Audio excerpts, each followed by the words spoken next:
Hey, what's good with y'all, YouTube? Leon, King of Games here. Really want to get into this video. It's going to be a pretty interesting video about my first passion, my first love. And we're not talking about people-wise, just my first thing that I like to do. But before we can get to this video, I just want to say a couple of things. If you are here for a Yu-Gi-Oh video, click somewhere else. This is not a video for Yu-Gi-Oh players. This is a video for the people that want to know the man behind the scenes. Who is the TheCaliEffect and what does he have? So anytime you see the story of the TheCaliEffect, it is exactly what it is, the story about my life. So I'm going to be telling you guys about my very first love, which is music. I know I said last or in one of the episodes that growing up I didn't have any toys, or I really didn't have any toys whatsoever. I would draw my toys, and it actually would lead me to writing because I would write my own stories as well. Those two things went hand in hand for me. But I remember, I want to say maybe in the 5th grade or 4th grade, whenever that Nelly song came out, I really, and it was a hit, and everybody was loving it, and everybody was jamming to it, and I was like, man, I really want to make just good music, you know what I mean? I want to make music that people can enjoy, and still to this day, you guys might see me dabbling in like the Yu-Gi-Oh raps or whatever, and sometimes like I'll write a piece or something, but I felt like if I would have stuck to that skill, I would definitely be huge in the industry of music, but it's something that I didn't want to taint with you know, items or money. It's something that I do to express myself, not for monetary gain. So it wasn't something that I was seriously interested in pursuing for monetary gain, so it didn't never really pan out that way. But I loved music, and what really solidified what me getting into it is not only seeing all these hit singles and I'm like, damn, I want to make the next hit single, you know what I mean? I want to make music that everybody wants to listen to, and at the time I didn't understand that most hit singles don't have any substance in it. The only thing that I understood was that people gave it attention and people heard the message and they felt whatever was going on. I'm an energy guy. I feel energies, and I like ebbs and flows, and I felt like that's how life is. So my very first time that I actually genuinely put pen to the paper and actually made a song, it was actually, and I have to thank my sisters for it. I don't remember what my sisters did exactly, but my sisters would always call me gay, or they'd always say I'm gonna get raped in jail, and you know, and that stuff really bothered me because as a kid, you don't necessarily know. Like you don't think that, oh, okay, I'm never gonna go to jail or anything. You just imagine that whatever they're saying, you picture it in your head, and so it really used to anger me that they would say something so malicious. You know what I mean? Like, and it now that I grew up, I realized that being gay isn't a bad thing. But back then, being gay was almost like saying, you know, in my, like, how I felt, the way that they used it, it was like being gay was almost like, you know, having AIDS or you know, having some type of disease that you couldn't get rid of. That's what they made it seem like being gay. And that's actually what made me dislike gays in my early part of the childhood, because of the way that they portrayed it as a bad thing. But now, you know, if you gay, do what you got to do. But they made me extremely mad one day, and I just went to my room, pulled out the paper that I normally make, you know, draw my characters on, and I started writing. And I don't know how they got a hold of that first piece of work, because it wasn't too nice. It was talking about how I'd shoot him if I see him and all this other stuff. Just like a little diss track. This was probably around in like 2004, 2005. So gangster rap was like really up there. You know, 50 Cent was big, Game was big. So, you know, it's I'm gonna run up in your house and I'm gonna shoot you with the Uzi, blah blah blah, fuck you, and I'm gonna put you 6 feet under type shit. So that's what it was about. And they read it, and they were so, I don't want to say petrified, but the way that they felt, it was like, damn, he really feels this way about me. And then that's when I realized that my words, what I say with my words and my music can hurt. But more importantly, I felt if my music could hurt, then it could probably help in one shape or form, you know, somewhere or another. So I started to build on my craft. And when I first started making music, that's, like I said, Game was hot. Game was the guy. so I really wanted to emulate the game. He was from the West Coast, you know. I was born and raised in LA. He was from Compton. I was raised in Watts. So it was one of the guys that I really wanted to emulate, and I wanted to build my craft around.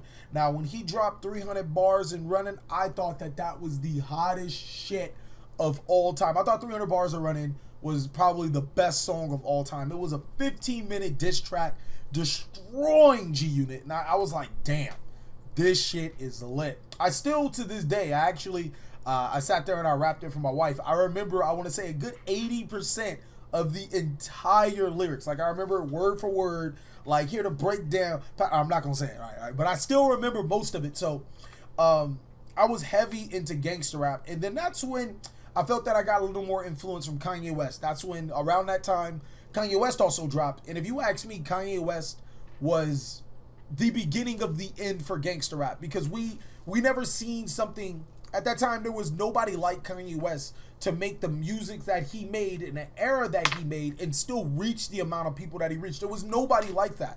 I mean, Common was still, he was pretty good, you know what I mean? Common was dope, but it was nobody like Kanye West. He was just so unique, and how he changed the rap game into perspective.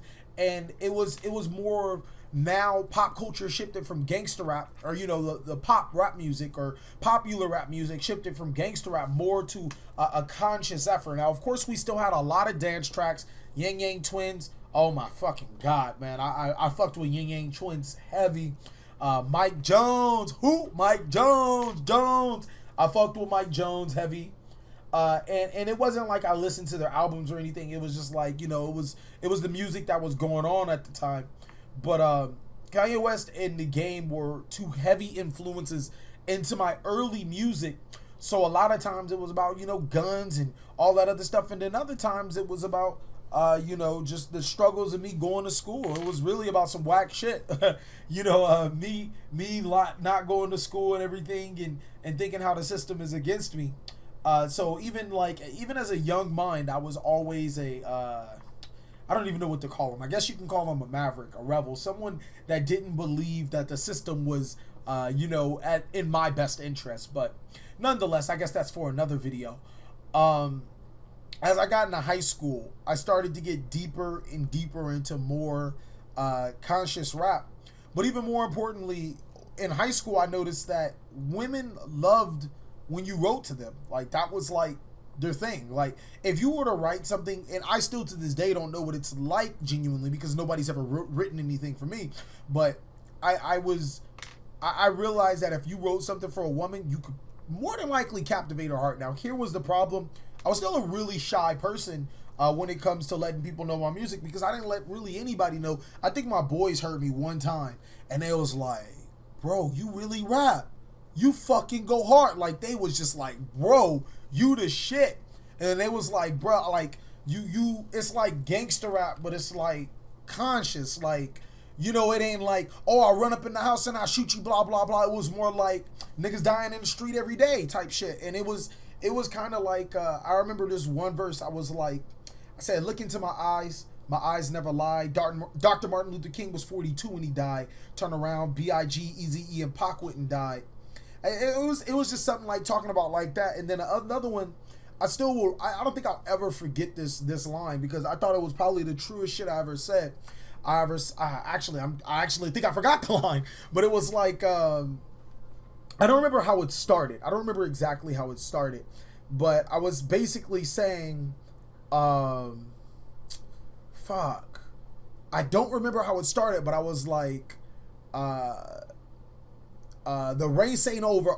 The race isn't over, but we're almost finished. And basically what I was saying, I was like, the race, as in our race, or the race of human race, isn't over, but our race as black people is almost finished because of the way that we were killing each other. And that's the type of shit that I was on as a 9th grader inside of Locke High School. So in my art, it just grew, and it grew. And the more problems that I did have at home with my teachers, with all that other stuff, I would just write. And then there was a point in time where I actually had someone, I guess it was a counselor or whatever, she would check up on me every now and then, you know, because I would ditch class and I do everything. And she would check up on me periodically. And she noticed that I wrote a lot. So she put me in this music appreciation class. And that music appreciation class, I mean, solidified me as someone that would write forever, period. And she put me in that class because she noticed two things. First of all, when I get mad and I go off the handle, there's no stopping me. Once I get to that point, it was no stopping me, and it wasn't that hard to get to that point. It could be I woke up, the wrong way, or somebody looked.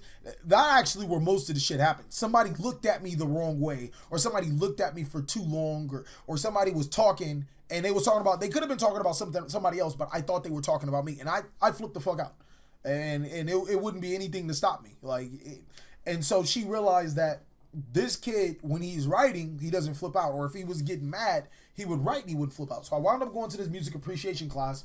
I had all F's in my 9th grade year, if you guys didn't know.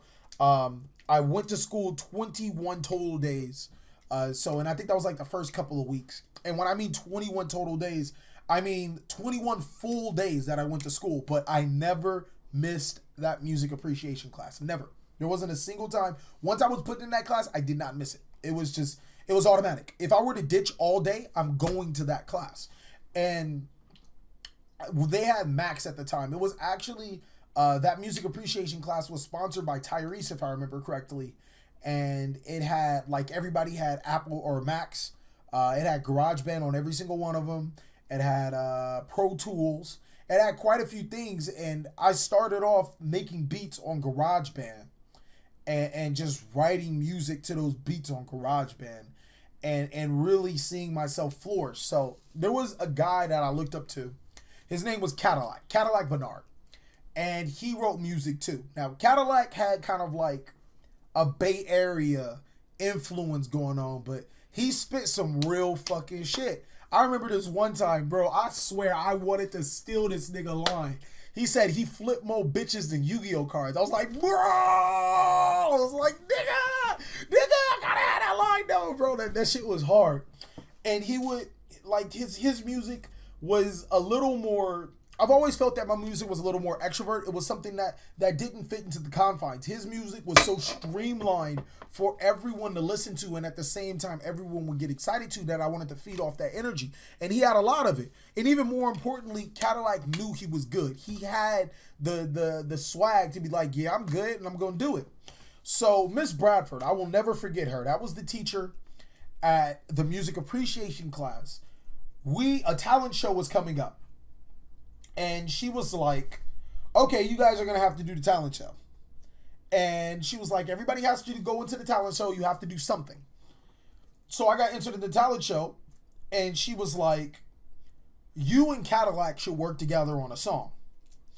And literally, I'm like, you mean I get to work with Cadillac? It's like if anybody would work with a fucking star. It's like you guys meeting your favorite celebrity. And that's how I felt when she was like, you and Cadillac gotta work on the song. And if I remember correctly, me and Cadillac, we came to the conclusion, okay, we can't spit any conscience shit. You know what I mean? We have to spit something that's gonna get the crowd going. So Cadillac sit down, he was like, I've been working on something. And he gets this beat. And it's a knocking beat. It's like a Bay Area beat. It go boom, boom, boom, boom, boom, boom, boom. It was just a nice little vibe. And he was like, fuck it, we just gonna throw something on it. We can't curse. So I'm gonna say we go dumb, 18 Stewie, get hyphy, you know what it doey. And I was like, that's whack, but that's something that everybody gonna get. That's somebody everybody gonna, fall in line to. That's something everybody gonna like. And so he wrote his verse, 5 minutes, done. His verse completely done. And I'm just like, nigga, how you do that? I spent maybe that entire week writing my verse because I wanted it to be perfect. We're going to be in front of a crowd on a stage of hundreds of people, and I wanted my verse to be legit. So that night comes, and I am nervous as shit. I get a white tee. I iron that motherfucker out. Actually, I think I stole a new white tee. And I ironed my dickies out. I know that for sure. I got my Converse. I stuffed my socks in my Converse. I'm looking fresh to death. You know what I mean? I am not missing this concert. We get into the concert.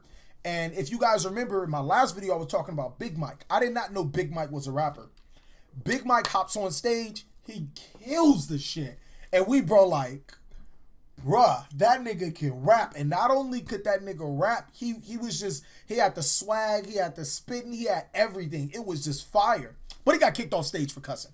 But so a couple of other talents come on. One dude plays on the piano, extremely good guy, but we knew he was good. And then we had a couple of guys that could play the guitar and so on and so forth. So it was just some really gifted guys. So me and Lack, we looking at each other, we like, okay, if Mike could have stayed on stage the whole time, he probably would have won the talent show easily. He would have killed us. We wouldn't even get on stage. But since that nigga got kicked off stage, it is our time to shine, bro. So I asked Lack a little bit before. I'm like, hey, man, how many shows have you did?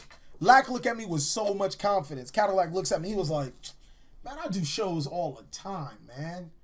This fucking shit is easy. He was like, how many shows you did? And I'm looking at him. I'm like, he was like, yeah, you could probably do some shows with me. You know, we'll open some, you could open up or do some tracks, you know, do a couple of verses and everything, or, you know, be the hype man. And, you know, I'm at the time, that's like a celebrity to me. That's a star. So I'm like, for sure, man, I'm on it. So our time to rap comes on and we get on stage. The beat drops.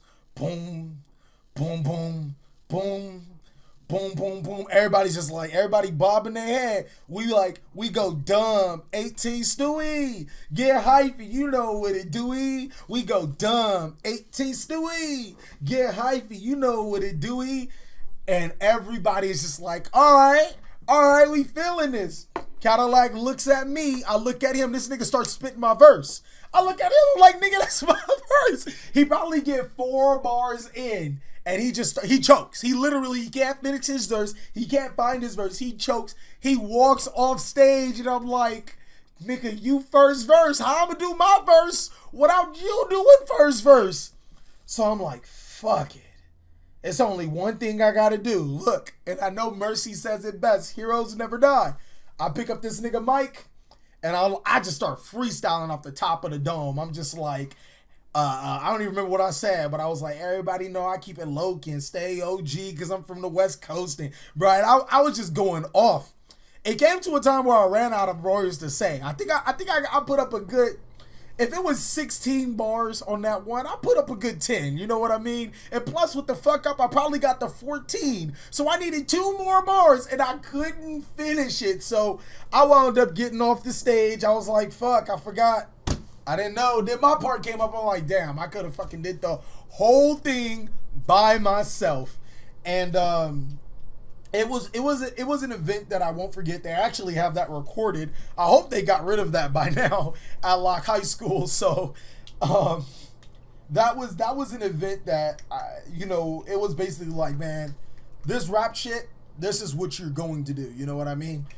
So I wound up moving out here to Las Vegas, you know, after my 9th grade year. And I just did not stop writing music. I felt that I got better and better and better. So there was this one white girl, and her name was Elizabeth McAllister. Nope, not Elizabeth McAllister. That's another girl. I know her.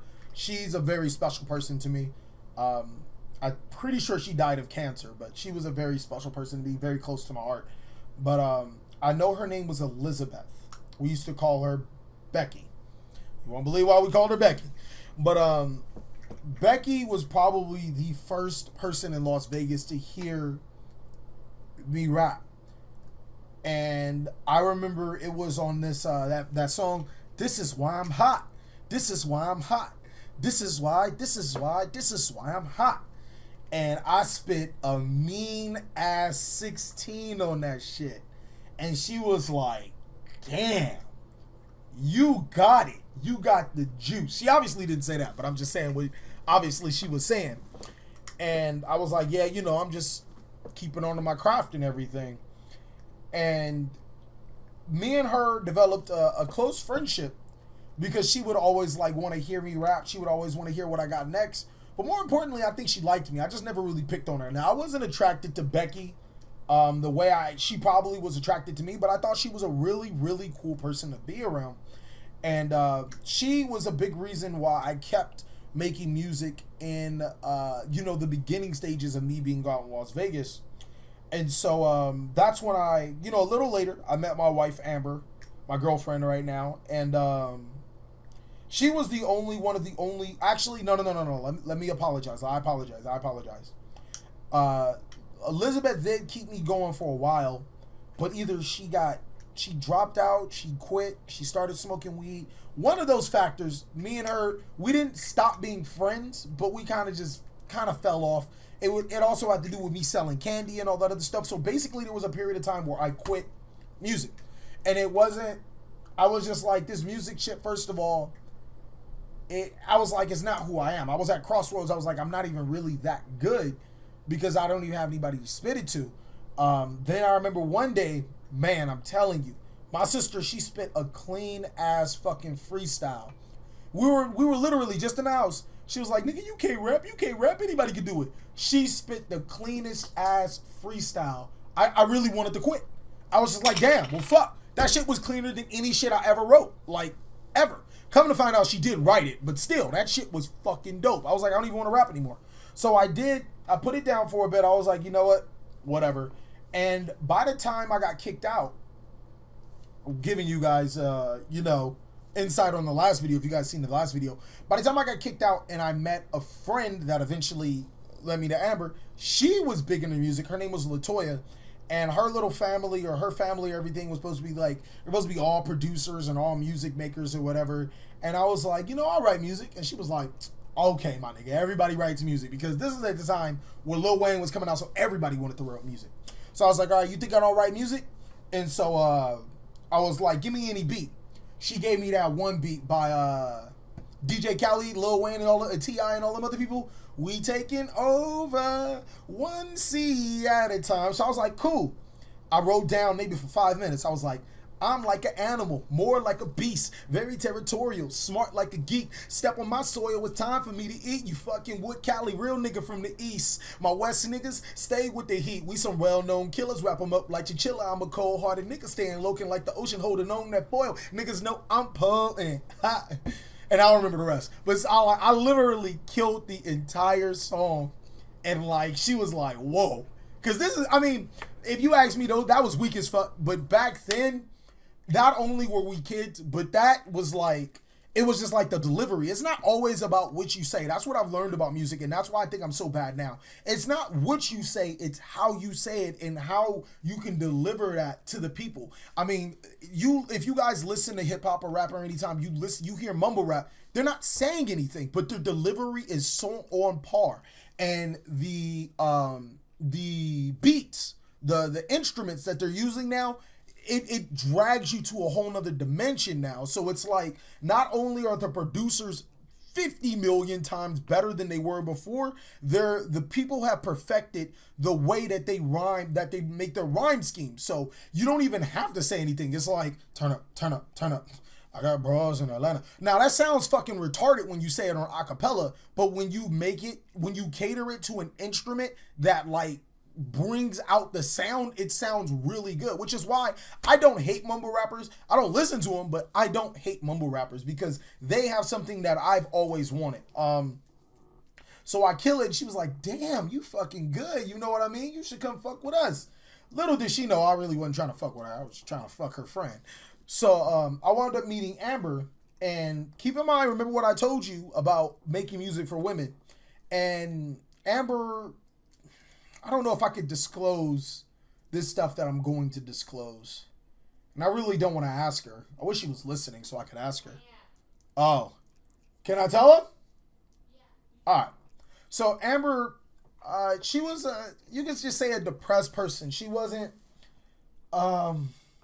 she didn't feel good about herself. And I thought that Amber was a very, very, I knew she was going to be something important to me later down the road. I didn't know exactly what she was going to be with me, but I knew she was going to be something important to me. So this song called "One in a Million" by Aaliyah.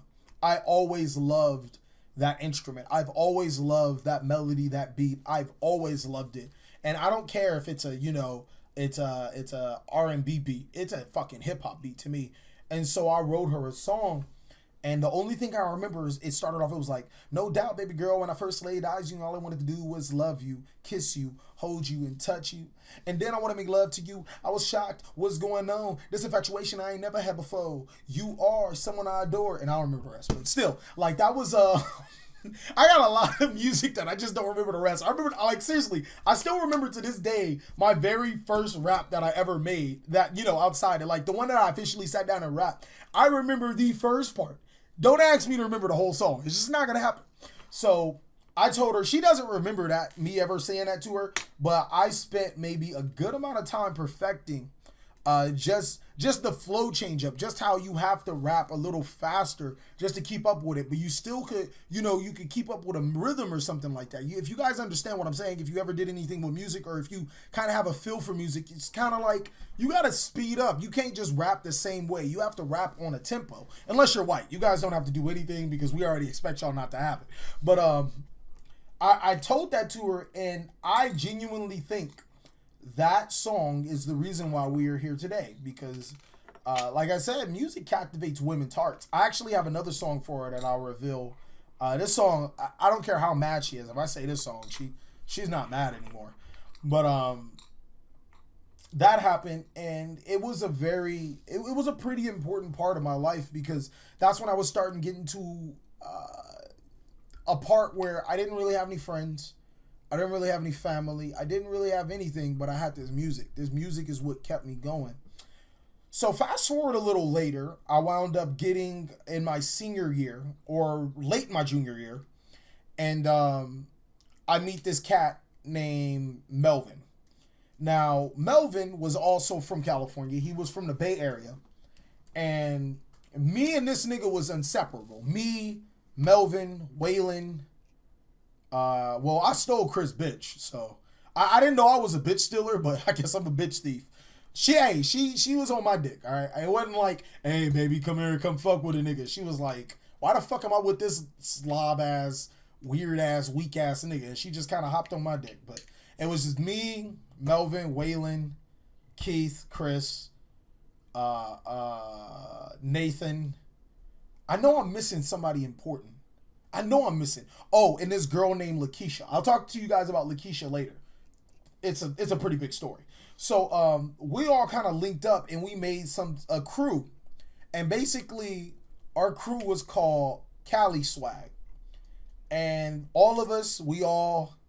Amber, close your ears. You close your ears? Yeah. Bitch, you ain't close your ears. All right. So I denied this to the very day. But we all made jerk music. You know, you guys remember Jerk? You guys remember, what's that fucking theme song? Because that song sucked ass. You're a jerk.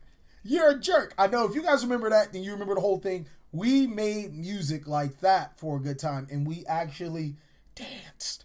But it was pretty embarrassing at the time. But, you know, we spent hours on doing that. And then we really formed a deep connection through our music.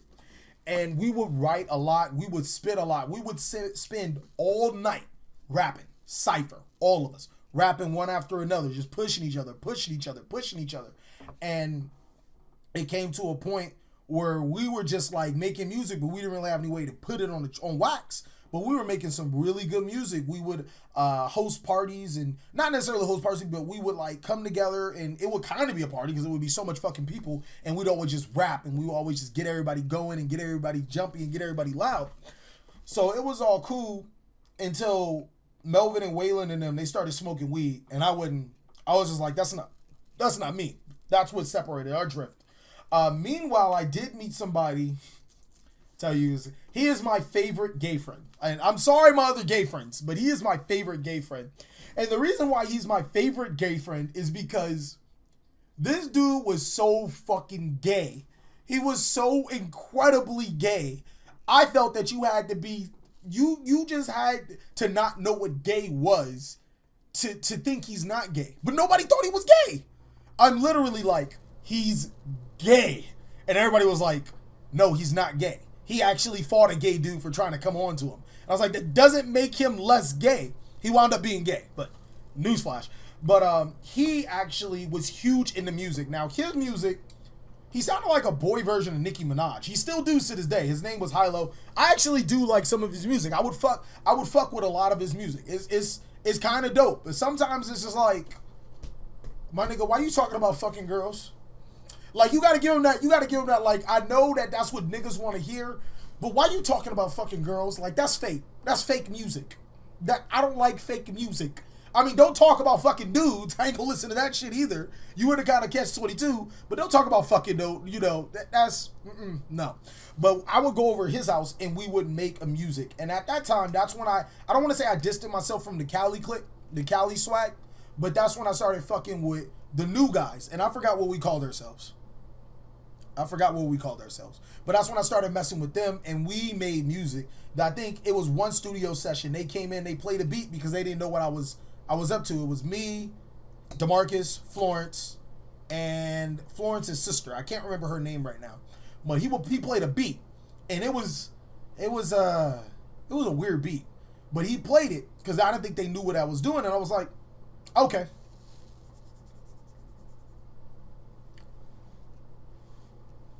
And in like 5 minutes, all right, here's a verse. I'm a savage, something damage, anything I touch. It was like, damn, this nigga's good. And even his, not his mom, his aunt, which is Florence's mother, they were huge into music and photography. So it was always something that we would always do on a weekly basis. I would come over, make music, do video shoots, do photo shoots. I went under the alias, what the fuck was my name? Marcus Cali. I went under that alias, and I think it's like some stuff on YouTube still to this day that I have up. And I still listen to it from time to time. I don't think that it's the best. I think that I could be a lot better. But I like, a lot of it is just like, damn, I see what you doing, my nigga. Like, he be saying some stuff, bro. Old Marcus Cali, he be saying some shit. You be like, all right, I can feel this. So it's like, I wound up graduating and, getting kicked out of my house and everything.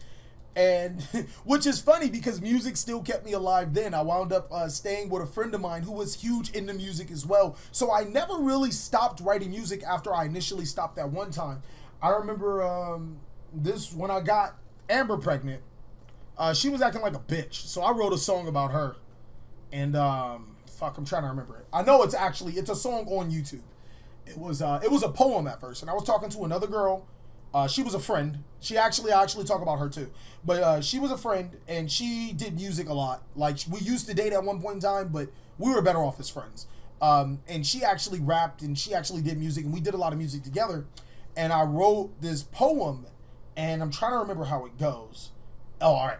It was, look at my phone, and my ex keep messaging me, saying why the hell you left me, and I'm breathless, so I can't speak. So every time she calls, she only hear my heartbeat. I know I did you wrong, and I ain't innocent, but you the one that got me feeling all extra tense. Blowing up my phone, here we go again, telling how much you love me up in your messages, but you went too far up off the deep end, and I don't know if we'll ever be able to turn again. You took another guy's arms and left me reaping. I gave you my soul, so now I'm reaping. I can't see you I can't think because I see you when I'm sleeping.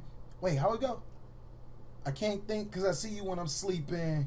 Fuck, I don't remember how the last part goes. Shit, because that shit was going on. It was like, I can't think because I see you when I'm sleeping. I want you in my arms.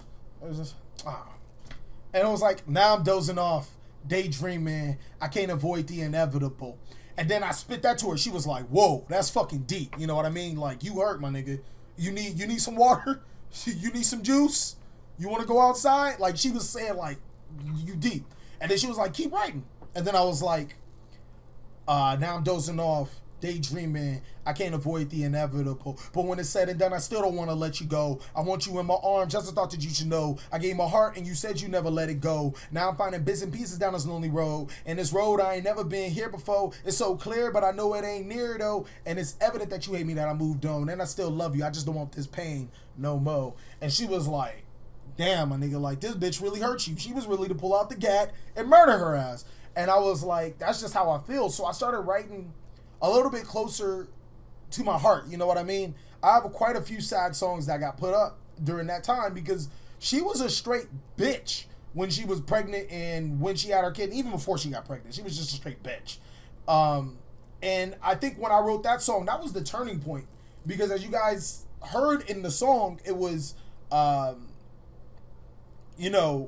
gonna let you go. You know what I mean? Like, it's game over. You know what I mean? And that's when I was like, fuck this bitch. It's game over.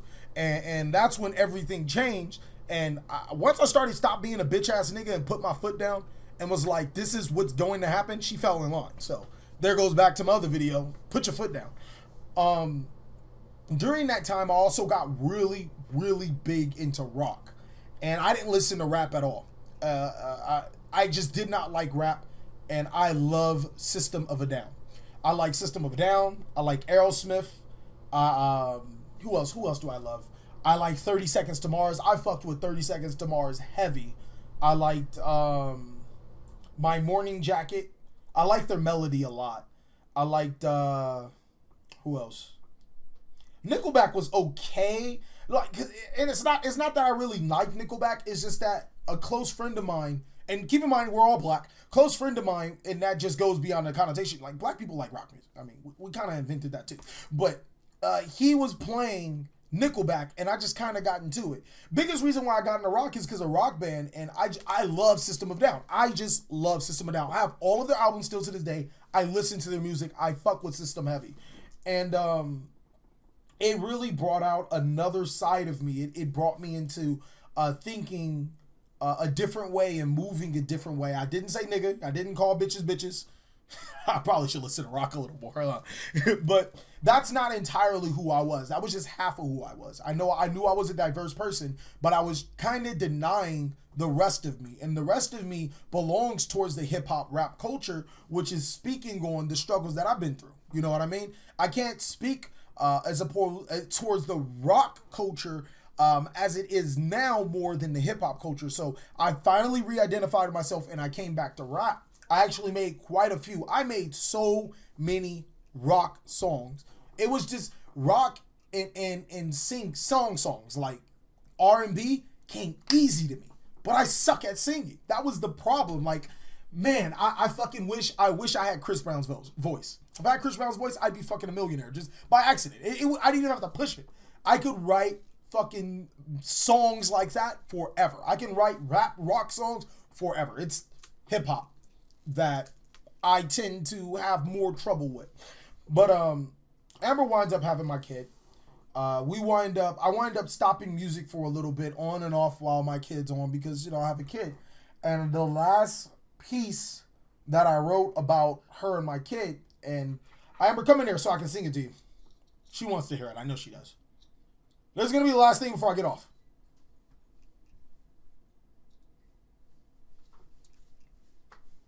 Yeah, she fucking loves this song. You stole my heart and ran away. I know this might sound too cliche, so I ran and caught you. We skipped the page. My mind book left me in the daze. Told you I'm special. Wait, fuck. I'm goofing. I'm not even saying it how I'm saying it, but this song gets, I'm serious, it gets her giggly every time. She wants me to say it again. I know she does.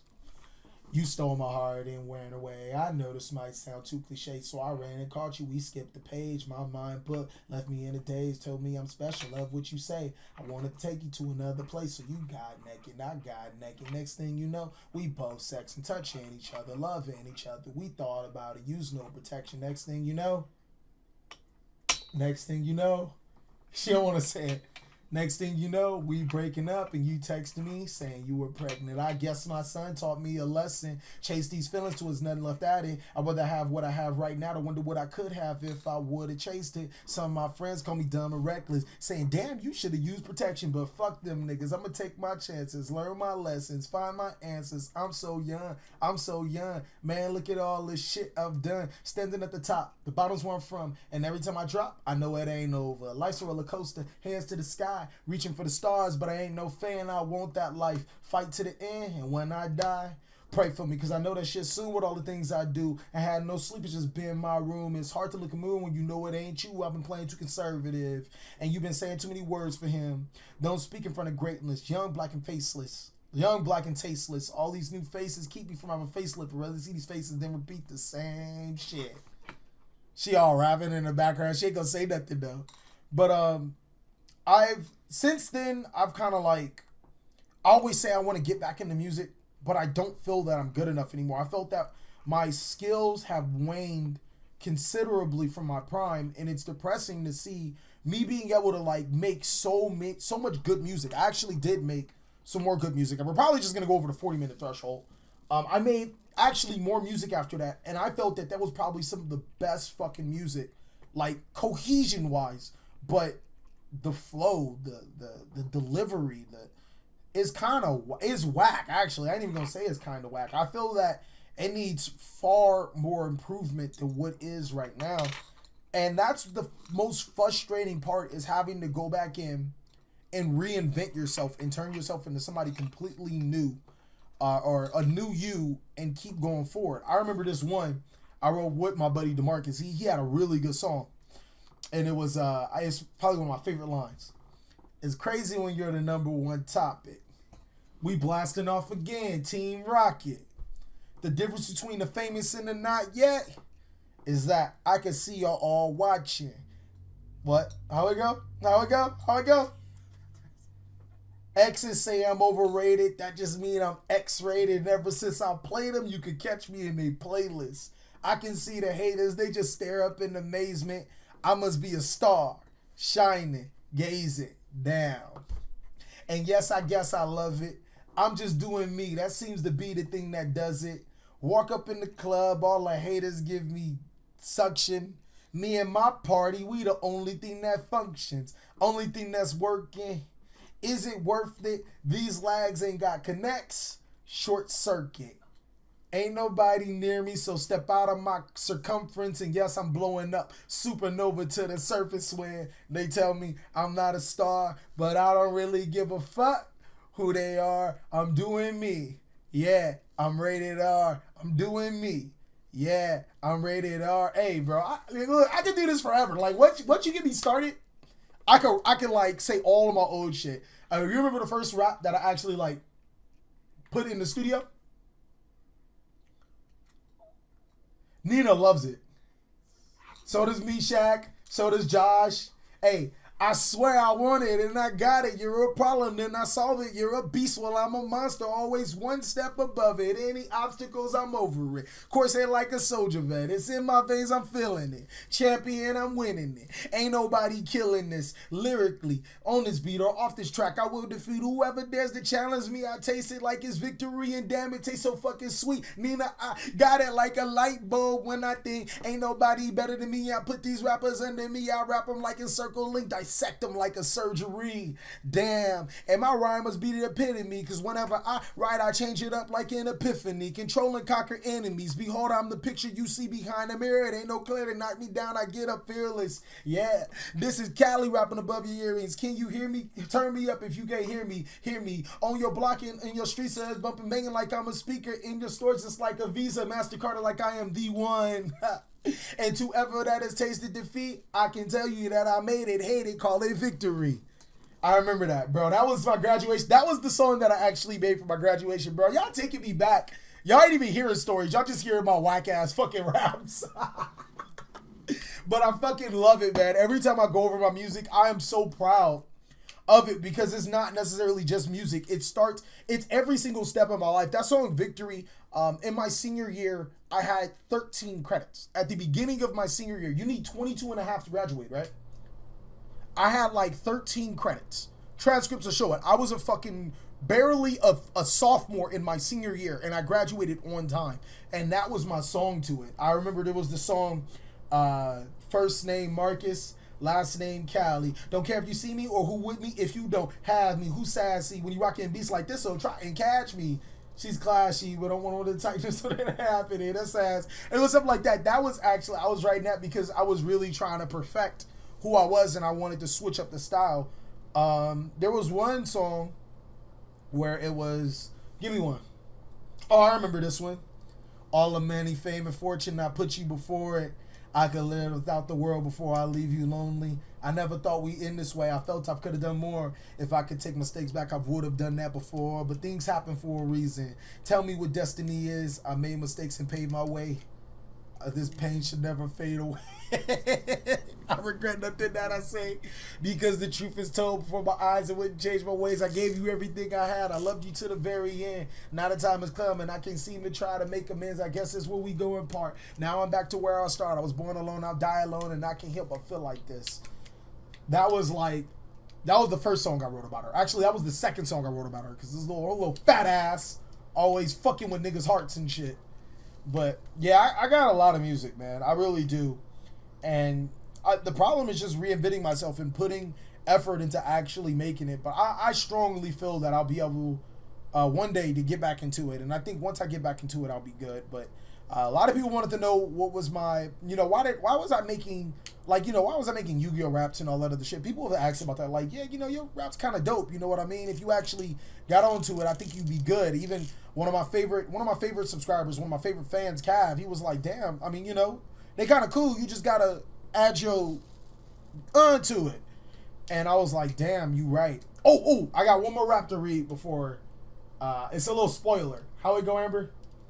It's fuck, it's off of Humble. I remember Yu-Gi-Oh! Without Synchro Summon. I remember Yu-Gi-Oh! Without XE Summon. I remember Yu-Gi-Oh! Without Link Summon. That was the shit. I think we need a second coming, man. Put a little Go Control with a bit of Monarch. I don't remember the rest. And I was just like, all you dirty niggas need to take a shower and be clean by the end of the hour. That's all I remember. But yeah, music was real fun. I really, like, just saying it, it gets me hyped. It makes me want to listen to it. It makes me want to start all over again.